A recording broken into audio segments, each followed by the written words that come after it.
Assalamualaikum warahmatullahi wabarakatuh. Perkenalkan, kami dari kelompok analisis ERP PT Pos Indonesia.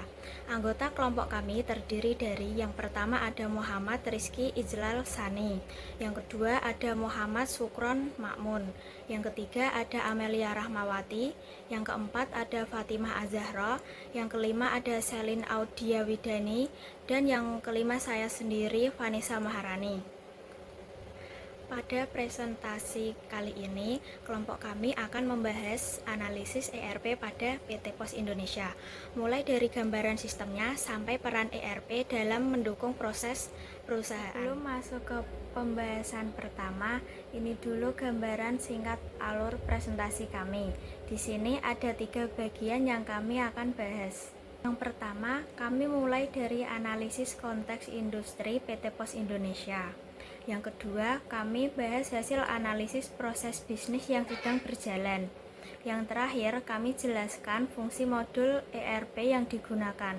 Di bagian ini, kami mulai dari analisis konteks industri.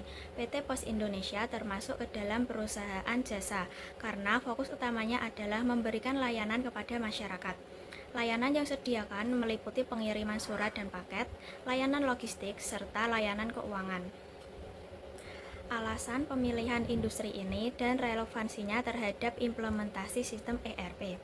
Yang pertama, industri ini dipilih karena memiliki proses bisnis yang kompleks dan melibatkan banyak bagian seperti penerimaan, pengiriman, pelacakan, dan keuangan yang saling terhubung.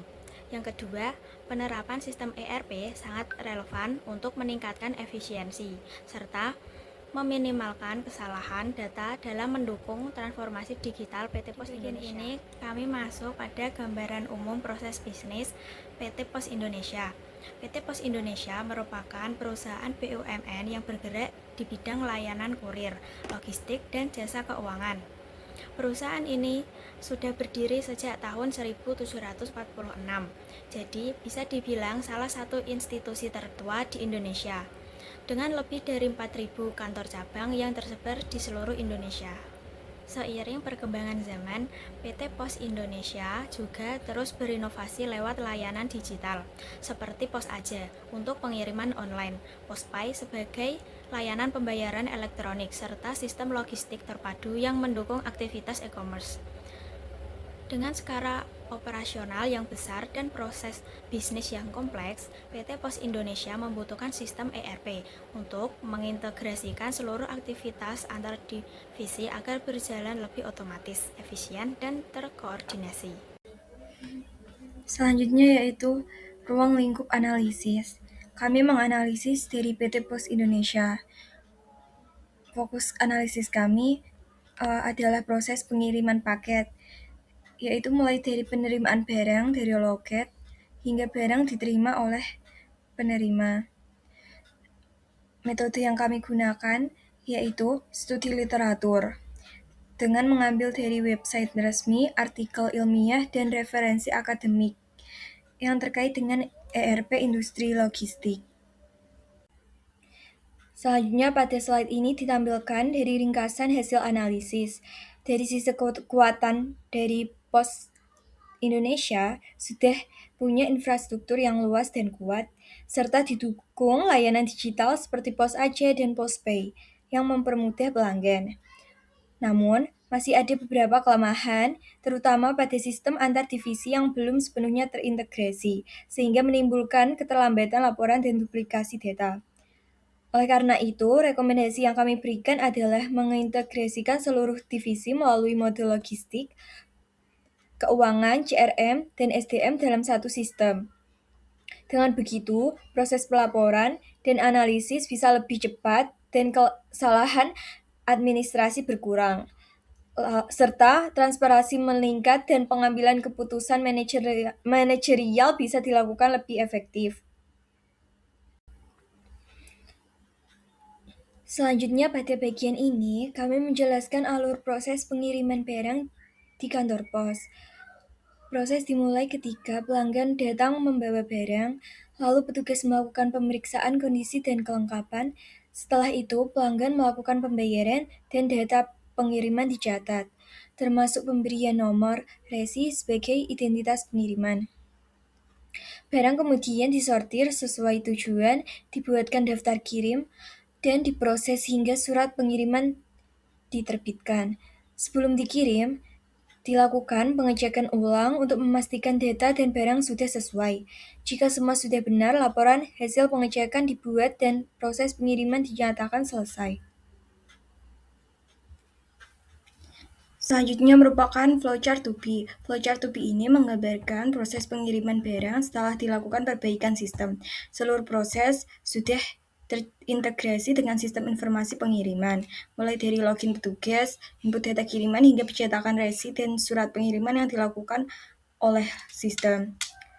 Sistem juga secara otomatis menyimpan data, menghitung tarif, mencatat transaksi, serta menghasilkan laporan hasil pengecekan. Dengan proses ini, pencatatan manual dapat diminimalisir, alur kerja menjadi lebih cepat, dan data pengiriman dapat dipantau secara real-time sesuai proses sampai proses dinyatakan selesai. Selanjutnya itu penjelasan mengenai DFD, yaitu Data Flow Diagram dari PT Pos Indonesia itu sendiri. Terdapat 7 aktivitas atau proses. Yang pertama itu ada login, yang kedua input data pengirim dan penerima, yang ketiga memilih jenis layanan kirim, yang keempat pembayaran, yang kelima pembuatan surat pengirim, yang keenam pengecekan barang, yang ketujuh pembuatan laporan. Dan terdapat 3 aktor, yaitu pelanggan, petugas, dan admin loket.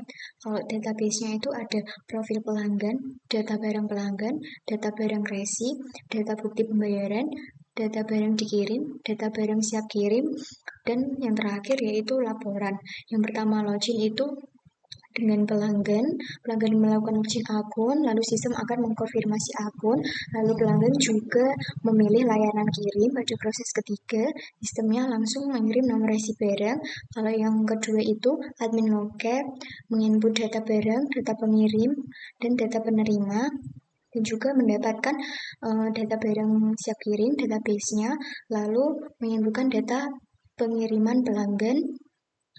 Lalu yang keenam, kalau pengecekan barang itu petugas menginputkan data hasil pengecekan, lalu membuat database-nya untuk disimpan, dan admin loket dapat mengaksesnya. Yang ketujuh, pembuatan laporan itu dibuat oleh admin loket dengan menginputkan data-data yang bisa dijadikan laporan dan membentuk database laporan. Selanjutnya itu ada pemetaan input output dari setiap aktivitas yang telah disebutkan tadi. Yang pertama itu kan login, inputnya data login pelanggan, username, dan password untuk datanya. Dan outputnya itu profil pelanggan dan konfirmasi akun dengan aktor yang terlibat adalah pelanggan. Yang kedua, proses input data pengirim dan penerima. Inputnya data pelanggan, data barang, data pengirim, dan penerima. Untuk outputnya data pengirim, data penerima, dan data barang dengan aktor yang terlibat adalah pelanggan dan admin loket. Untuk yang ketiga adalah memilih jenis layanan kirim. Inputnya berupa data pilihan layanan kirim dan data barang. Untuk outputnya menghasilkan yaitu nomor resi barang dan data resi barang dengan aktor yang terlibat adalah pelanggan. Dan yang keempat adalah pembayaran dengan inputnya berupa data resi barang dan data biaya kirim. Sedangkan untuk outputnya yaitu data bukti pembayaran pelanggan. Dengan aktor yang terlibat adalah pelanggan dan admin loket. Yang kelima, pembuatan surat pengirim. Untuk inputnya yaitu data barang yang siap kirim dan data bukti pembayaran tadi. Dan untuk outputnya itu surat pengiriman pelanggan dan data barang dikirim dengan aktor yang terlibat yaitu admin loket. Untuk yang keenam yaitu pengecekan barang dengan inputnya yaitu data barang yang siap dikirim dan menghasilkan output data hasil pengecekan barang dengan aktor yang terlibat adalah petugas. Dan yang terakhir yaitu pembuatan laporan. Untuk inputnya data hasil pengecekan barang dan data pengiriman. Sedangkan untuk outputnya itu laporan hasil pengecekan dan laporan pengiriman yang aktor terlibatnya adalah admin loket dan petugas.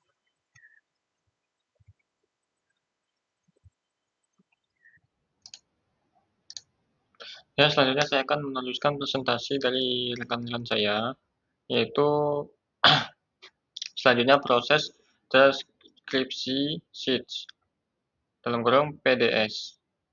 Di sini di dalam tabel ini ada nama proses, tujuan proses, aktor atau stakeholder, input, output, tools atau sistem, dan juga indikator kinerjanya. Yang pertama, di sini ada dari pelanggan dengan proses login. Tujuan proses tersebut memverifikasi identitas pelanggan sebelum mengakses sistem, yaitu dengan input username dan password, dan menghasilkan output akses akun pelanggan dan profil pelanggan. Tools atau sistem login aplikasi POS. Indikator kinerjanya yaitu tingkat keberhasilan login tanpa error. Selanjutnya ada yang kedua, pelanggan dan admin loket. Di sini pelanggan dan admin loket melakukan proses input data pengirim dan penerima. Tujuan prosesnya dari input data pengirim dan penerima yaitu mengumpulkan informasi identitas pengirim dan penerima untuk keperluan pengiriman maksudnya ya. Selanjutnya inputnya yaitu data pelanggan, data pengirim, dan penerima data barang. Output dari input tersebut yaitu ada data pengirim, penerima, dan barang tersimpan.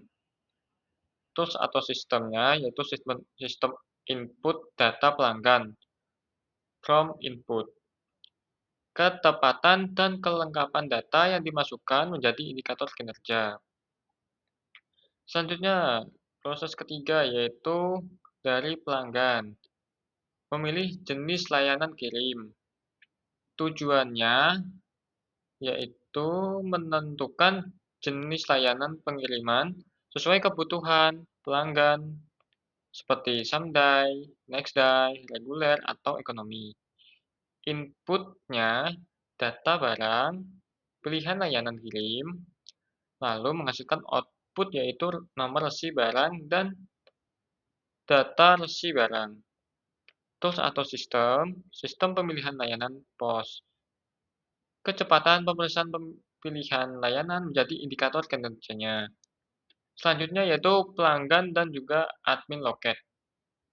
Di sini melakukan proses pembayaran, tujuannya melakukan transaksi pembayaran biaya pengiriman berdasarkan tarif dan layanan yang dipilih.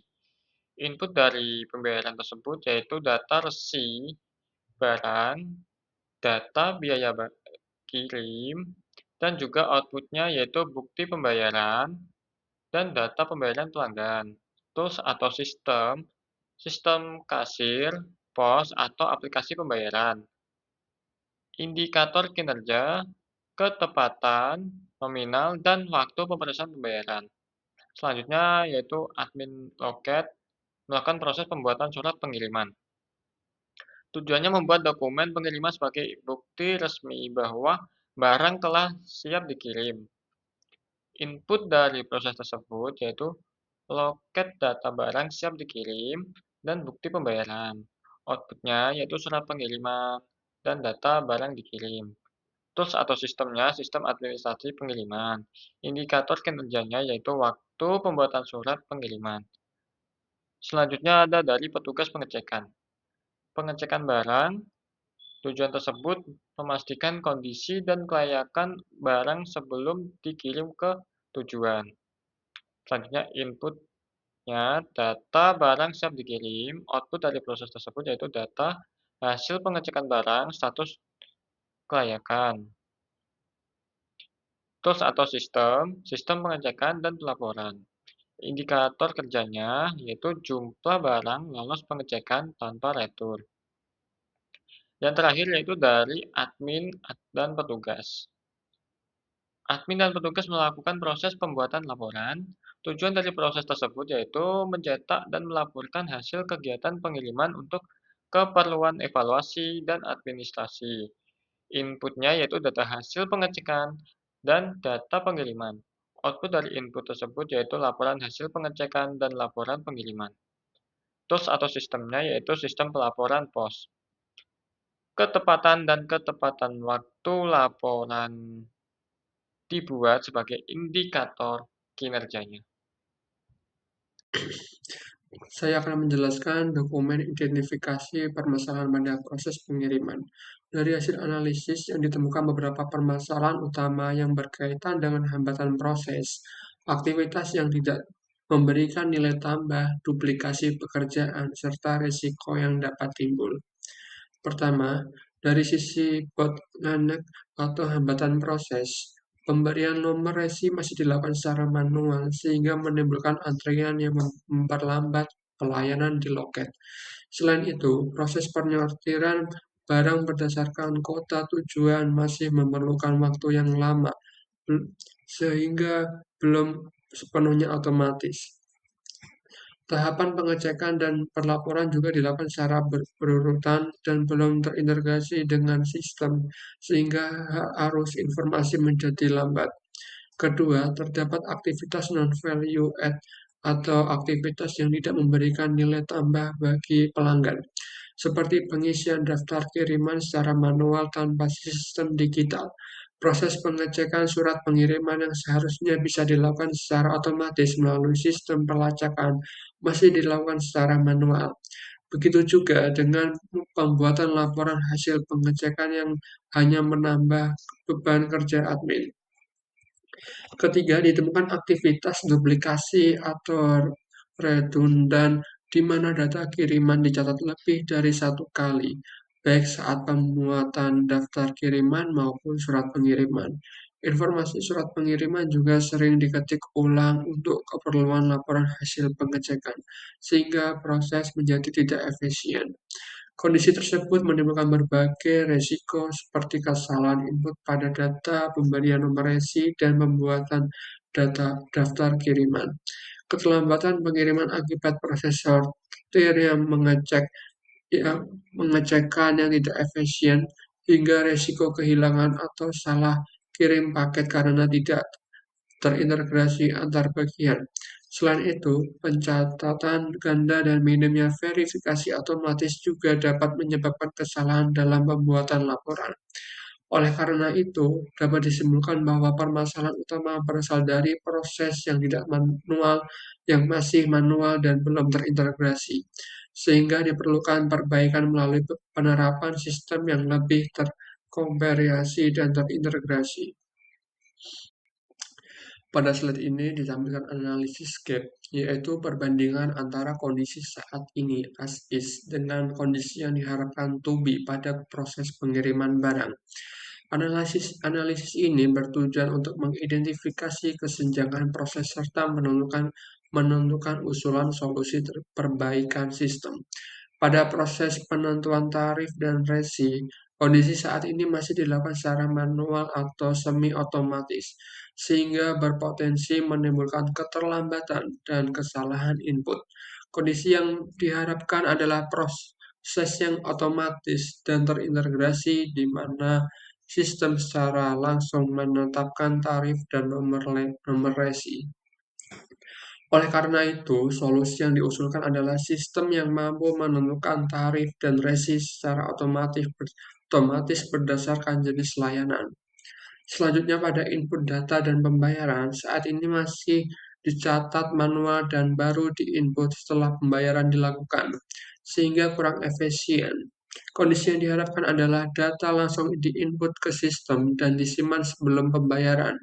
Gap yang terjadi adalah kurangnya integrasi data sehingga solusi yang diusulkan adalah input data langsung ke sistem sebelum proses pembayaran dilakukan. Pada proses pengecekan barang saat ini, hanya dilakukan satu kali dan pencatatan masih manual. Kondisi yang diharapkan adalah sistem dapat mencatat hasil pengecekan secara otomatis dan terdokumentasi dengan baik. Solusi yang diusulkan adalah petugas memasukkan hasil pengecekan ke sistem agar status barang dapat terpantau. Kemudian pada dokumentasi saat ini pembuatan surat pengiriman masih bergantung pada hasil sortir fisik dan bersifat manual. Kondisi yang diharapkan adalah dokumen pengiriman dapat dibuat otomatis oleh sistem. Oleh karena itu, solusi yang diusulkan adalah sistem yang menghasilkan surat pengiriman berdasarkan data yang sudah tersimpan. Terakhir pada laporan, saat ini laporan masih berupa output dokumen sederhana yang belum menyajikan analisis. Kondisi yang diharapkan adalah laporan yang lebih informatif dan kompresif. Solusi yang diusulkan adalah pengumpulan data dari seluruh aktivitas agar sistem dapat menghasilkan laporan kinerja secara menyeluruh. Dengan analisis gap ini dapat disimpulkan bahwa pengembangan sistem terintegrasi saat diperlukan untuk meningkatkan efisien, akurasi, dan kualitas layanan pengiriman barang. Yang selanjutnya ada fungsi modul ERP. Sebenarnya apa sih fungsi modul ERP itu? Modul ERP merupakan bagian dari sistem Enterprise Resource Planning atau ERP yang berfungsi untuk mengintegrasikan dan mengelola berbagai proses bisnis perusahaan dalam suatu sistem yang terpusat. Penerapan modul ERP di PT Pos Indonesia dilakukan untuk mendukung transformasi digital serta meningkatkan efisiensi operasional dan kualitas layanan kepada masyarakat. Pada slide ini saya akan membahas modul logistik atau distribusi manajemen. Modul ini berfungsi untuk mengatur seluruh proses pengiriman, mulai dari barang diterima sampai barang dikirim dan diterima oleh pelanggan. Fungsi utamanya adalah membantu pelacakan pengiriman secara real-time, sehingga posisi barang bisa diketahui dengan akurat dan juga bisa diakses oleh pelanggan. Selain itu, modul ini juga membantu mengoptimalkan penjadwalan armada dan jalur distribusi, supaya waktu pengiriman jadi lebih efisien. Modul ini juga menghasilkan laporan performa pengiriman secara otomatis dan terintegrasi ke seluruh cabang, sehingga data pengiriman bisa dipantau dengan lebih rapi dan konsisten. Alasan Alasan modul ini menjadi prioritas adalah karena inti bisnis PT Pos Indonesia ada pada distribusi dan pengiriman barang serta dokumen. Sebelum penerapan ERP, data pengiriman dan laporan masih tersebar di banyak cabang, sehingga sering terjadi keterlambatan dalam pelacakan. Dengan adanya ERP, seluruh proses distribusi bisa dilakukan secara real-time, mulai dari input data barang, proses pengiriman, sampai pelacakan posisi kiriman. Hal ini membuat proses kerja lebih efisien, data lebih akurat, dan pelayanan ke pelanggan lebih baik. Berikutnya adalah financial accounting atau keuangan. Fungsi utama dari financial accounting yaitu mengelola seluruh transaksi keuangan perusahaan secara otomatis. Kedua, menyusun laporan keuangan, arus kas, serta konsolidasi data antar cabang secara real-time. Ketiga, memantau pemasukan dan pengeluaran perusahaan secara menyeluruh. Keempat, menjamin transparansi dan akurasi keuangan di semua unit. Justifikasinya yaitu sebagai perusahaan besar dengan ribuan transaksi per hari, PT Pos Indonesia membutuhkan sistem keuangan yang cepat, akurat, dan terintegrasi. Sebelum ERP, proses pelaporan keuangan antar cabang dilakukan secara manual dan memakan waktu lama. Dengan modul ERP, semua transaksi dari cabang dapat langsung tersinkronisasi ke pusat tanpa input ulang. Selanjutnya, saya akan menjelaskan tentang modul Human Resource Management atau HRM. HRM adalah sistem yang mengelola aset karyawannya. Dalam sistem digital, HRM berfungsi mengotomatisasi seluruh administrasi SDM agar lebih efektif dan minim dari kesalahan. Untuk fungsi-fungsi dari HRM sendiri yaitu untuk mengelola data pegawai secara digital, termasuk absensi, kinerja, dan penggajian. Selanjutnya fungsinya yaitu untuk menghubungkan data pegawai dengan bagian keuangan dan administrasi untuk penghitungan gaji otomatis. Selanjutnya menyediakan informasi kinerja pegawai untuk evaluasi dan pengembangan karir, dan membantu manajemen dalam perencanaan kebutuhan tenaga kerja di setiap unit. Alasan kenapa kita memilih menggunakan modul HRM sendiri yaitu karena PT Pos memiliki ribuan karyawan yang tersebar dari Sabang sampai Merauke. Tanpa sistem yang terpusat, mustahil mengontrol data sebanyak itu secara manual. Tanpa ERP HRM, Data seringkali tercecer atau berbeda antara cabang pusat dan cabang di semua daerahnya, yaitu menyebabkan resiko pada kesalahan pembayaran hak karyawan. Dengan modul ini, semua proses administrasi menjadi lebih cepat, akurat, dan transparan. Selanjutnya, kita akan membahas tentang modul Customer Relationship Management atau CRM. Jika HRM berfokus pada internal karyawan, maka CRM berfokus pada eksternal perusahaan, yaitu bagaimana kita berinteraksi dan menjaga hubungan dengan pelanggan.